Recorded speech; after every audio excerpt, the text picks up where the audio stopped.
One is Uganda's longtime ruler and former rebel leader, the other a pop star turned politician known as the Ghetto president. Now incumbent Yoweri Museveni is going head-to-head at the ballot box for the second time against Bobi Wine. Here's what to know about the two main candidates in Thursday's election.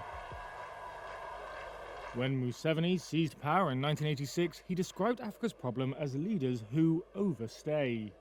4 decades later, and he's seeking his 7th term in office.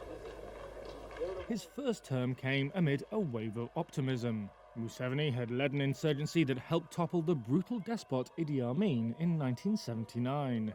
I became a soldier to defend myself and my people against state-inspired violence.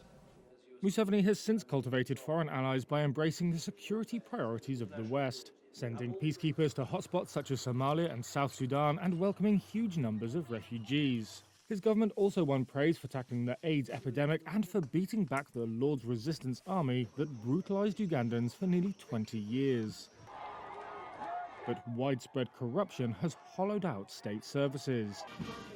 Under a privatization program, dozens of state enterprises were sold to Museveni's relatives and cronies at fire sale prices. That's according to parliamentary reports that said some of the proceeds were embezzled. Museveni has acknowledged that some government officials have engaged in corrupt practices, but says all those who have been caught have been prosecuted. Museveni's opponents have also rejected previous election results, citing alleged irregularities, which the government has denied. Successive elections have also been marred by violence and crackdowns on the government's opponents. And that brings us to Bobi Wine. He has, he says, been beaten, tasered and attacked with tear gas and pepper spray while campaigning against what he calls Museveni's dictatorship. He first stood for the presidency in 2021 in an election period in which security forces killed more than 50 opposition supporters. Wine was detained several times and started wearing a bulletproof jacket and helmet.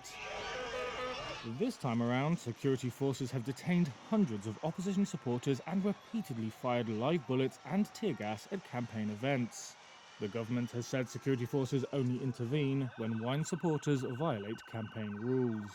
A lot of impunity has been ongoing, unfortunately, under the watch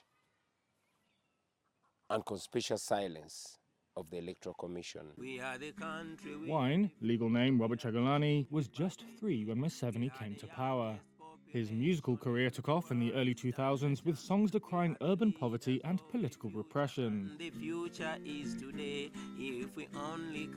His music and his politics, he says, were inspired by his mother's struggles as she hawked street food in a slum in the capital Kampala.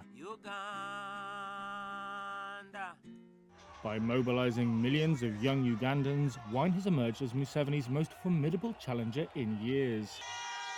Uganda has one of the world's youngest populations, with over 73% of its 46 million people under the age of 30. However, Wine faces an uphill battle, as, according to political analysts, Museveni's grip on state institutions means his victory is all but assured.